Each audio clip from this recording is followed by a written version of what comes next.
Hey, folks, welcome back to LettermenRow.com. I am Jeremy Birmingham. This is Bermanology. I am still in Texas, and we've flown far across the country to do a Zoom call with Omari Abor, the country's #2 ranked defensive end prospect and a five-star player that Ohio State has a lot of interest in. Omari, thanks for allowing us to be able to work this out and facilitate the conversation. How you doing? I'm doing good. Thank you for having me. Yeah, absolutely. You're a guy that Ohio State fans have a lot of interest in and a lot of questions about because, as a player at your position, it's sort of become one of the Cadillac positions in college football, the defensive end spot at Ohio State. And I guess I'd just like to start there. I mean, talking to Coach Samuels at Duncanville when we were there at the school on Tuesday for a little bit, he said that you were not really sure about Larry Johnson. You didn't know much about him. What was it that, as you started to dig into Larry Johnson's background and what he's been able to do as a developer of talent, what really piqued your interest? What really piqued my interest was the past 3 years.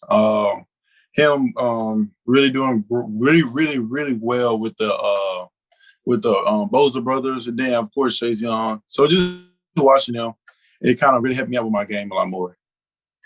Coach Samuel said that you would occasionally come into practice and say that you saw Chase Young do something in a game and then try to replicate that at practice. Did you find that you were able to do that easily? Oh yeah, without a doubt. I think really because I have a lot of speed. So yeah. Watching your tape, I mean, we did a little segment on our site on lettermenrow.com last week, what we call is our must get list, and you're on it. And that's what I said. Watching your tape, it looked like a lot like Chase when he was coming out of high school. And, as you see yourself now, how did you get to this point? Who taught you how to play football like this? Really, it was just like I don't know. Nobody really taught me how to play football like that. I guess it was just a guy giving his talent. He just gave me a gift and said, "Hey, like work with this." And then I guess as I got older, I got into high school, and then my coach taught me a lot more about the game of football. The down blocks, the zone blocks, how to take on the base block, how to take on a down block. Just different things like that. And then as I took that in, I actually learned. I watched other people, and kind of helped me a lot, like a lot more actually how to play the blocks. So that learning, that education has, as we said, made you the #2 ranked defensive end in the country, at a top target for not just Ohio State, but Alabama, Oklahoma, et cetera, schools all over the place. As you started to learn about Larry Johnson and then got to know him, what did you like about him as a person and just in the conversations? How has he been different for you? Larry Jones, he always kept it real. He'll tell me like, "Hey man, like, we really like you, but saying like we got like a lot of work to do." So after then, like, okay, bet, like he's actually gonna be 100 with me. And then him telling me like Chase Young was actually really different. Like he was different from the other guys. Yeah. His work ethic, his speed, his size, and be able to move like that. So he just told me a lot of different things like that. At your frame right now, you're listed at 6'4", 240 on the recruiting profiles. But I think from seeing you briefly, it looked like you were a little closer to 6'5", maybe up to 250 now. How do you see your body changing? What do you think that you're most comfortable at? What do you think you're going to get to?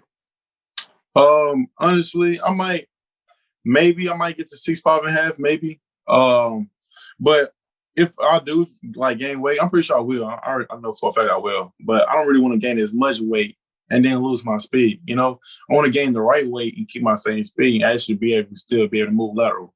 So you are a player that obviously with a number of options. I was told you grew up an Oklahoma fan. They were one of your early offers. How hard was it for you when you got that Oklahoma offer to put aside being a fan and just realize, hey, I'm going to have the whole world opening up to me here, and I need to be able to think objectively? At first, it was still unbelievable just because of how young I was, Yeah. But as I got older, I started actually watching the game of football and started noticing like different little things. It was like, okay, okay, I've been watching. Oh, I'm sorry. All good. All right, can you see me? Yep. Okay. So I've been watching Oklahoma. It's just a little, but now it's starting getting serious. So now I got to actually like make a choice on. So how's the relationship with Ryan Day? Have you gotten to speak to him a couple times? Have you figured out a little bit about who he is as a coach? And if so, do you like who he seems to be as a coach? I actually talked to him. I think I talked to him maybe last week. I think I talked to him. We talk on every once in a while. Nothing really like every day, nothing serious like that.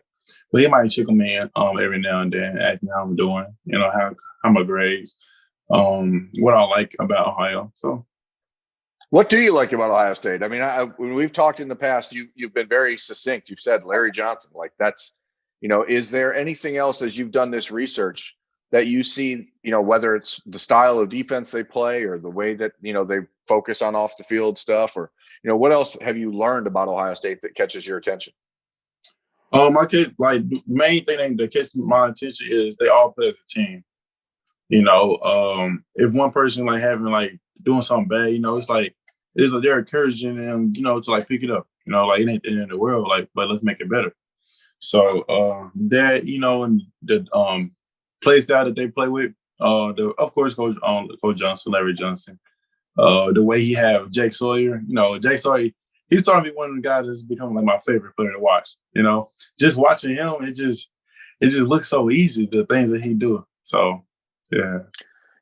As you look at these guys, I mean, I was told again by Coach Samuels that you're actually a guy that is somewhat okay with the idea of coming in and maybe not playing a lot as a freshman because you think that it may help you down the road to just develop a little bit more. Do you think that that's rare? Do you think that's as rare as I think it is? I mean, yeah. Only reason I say that is because I don't really want to go in and play as a freshman right away and then just mess up. Now I think, maybe football not really my sport. I don't want to think like that. So I think that it would be better for me to just go in and watch somebody that's already ahead of me and already that.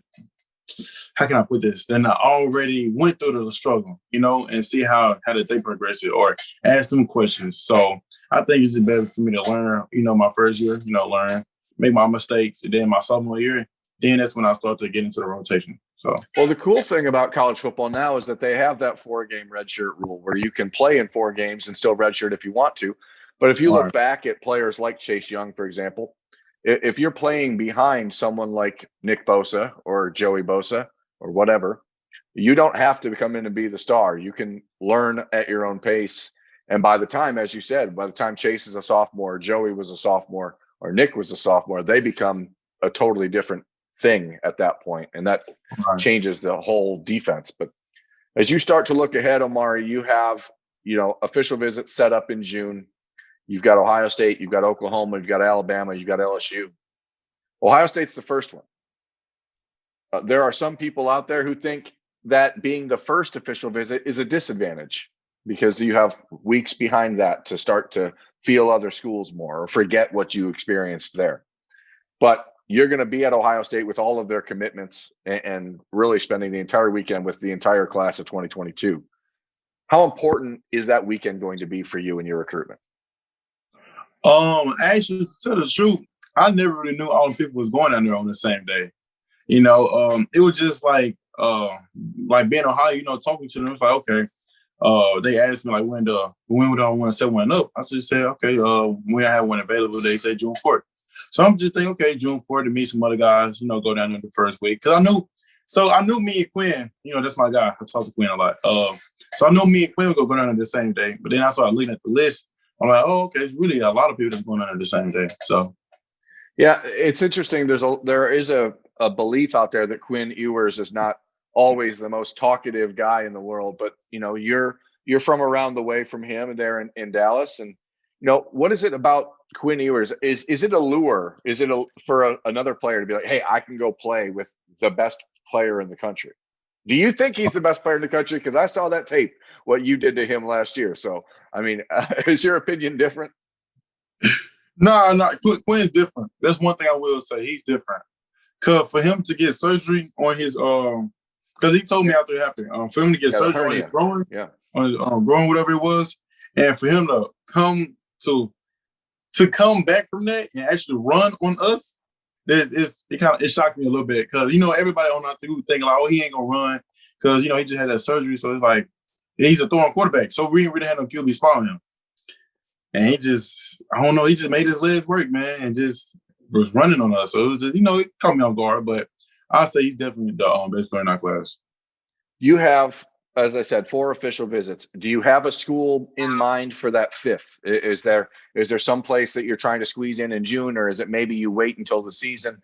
I mean, I guess a lot of people in your class, it seems like you're going to make all these officials in a row and then make a decision right after. Is that sort of your plan?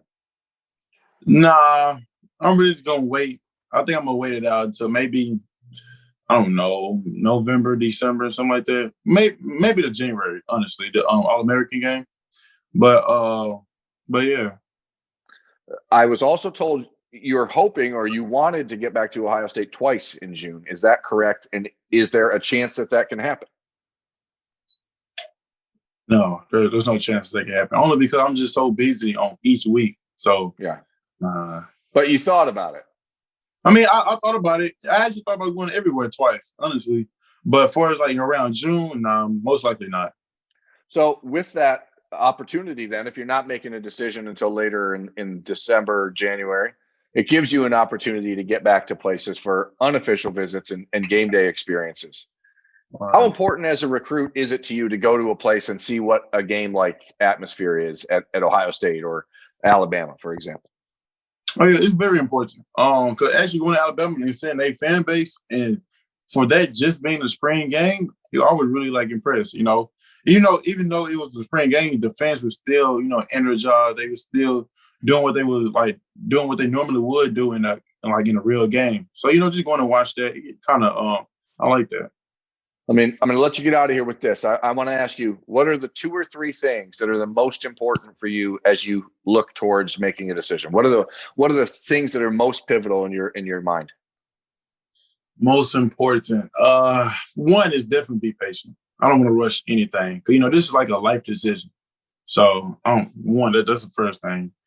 And 2, I really don't have a 2, really. That's really just a main one. Be patient.